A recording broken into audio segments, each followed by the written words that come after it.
Well, good evening. We're glad you're here tonight. I hope you had a chance to read Colossians chapter 2. And if you didn't, go ahead and take a moment just to go back and reread chapter 2 together. And if you got any questions, go ahead and talk about that for just a moment. But I want to start today with the question, what is one fictional family that you would like to join? I mean, on TV or whatever it was, if there's a family that you'd like to join, take just the next couple minutes and talk about who that is and why you would join them.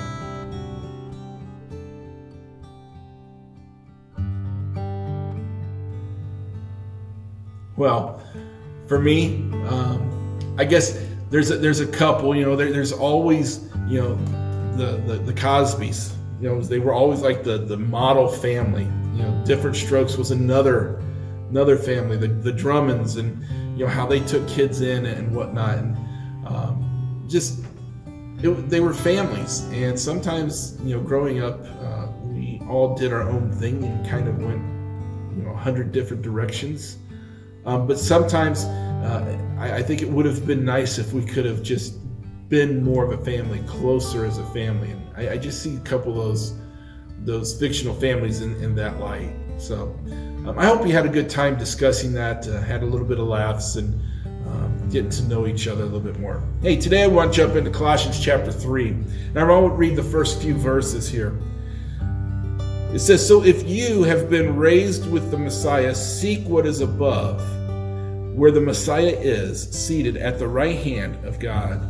Set your minds on what is above, not on what is on the earth. For you have died, and your life is hidden with the Messiah in God. When the Messiah, who is your life, is revealed, then you also will be revealed with him in glory. Therefore, put to death what belongs to your worldly nature: sexual immorality, impurity, lust, evil desires, and greed, which is idolatry." And what Paul is saying here, Paul's writing this idea that we are new. We have a new mind, a new thought process when we come to Christ. And so when we come to Christ, we shouldn't think on the things that we had thought about before. Our mindset, the way we think, the way we walk through things should all change, because we need to keep Christ in mind first.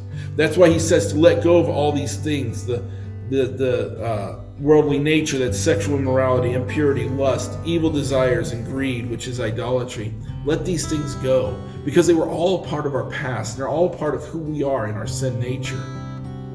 But Jesus is transforming us to something new. And as we transform into this something new, we need to continue to look toward God. We need to think about the things that he thinks about. When you go back and maybe you've just come to Christ and you've read something in Scripture and you say, wow, I didn't know that had happened, or that they thought that way. Start to think about it. Start to ask questions about it. And start to understand who they are and what they've meant. And as you think forward and as you think about these things, let them permeate your life. Let them change you.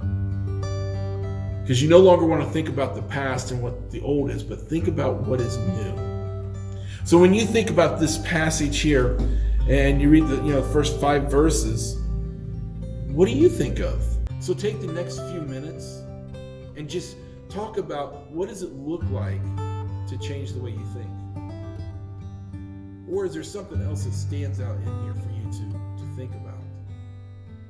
The idea is just to discuss what you've just heard about this passage. And your homework for next time is to read Colossians chapter 3. So read the whole chapter and then come back next time with questions. So I hope you have a good night. Enjoy the discussion, and we will talk to you again next week.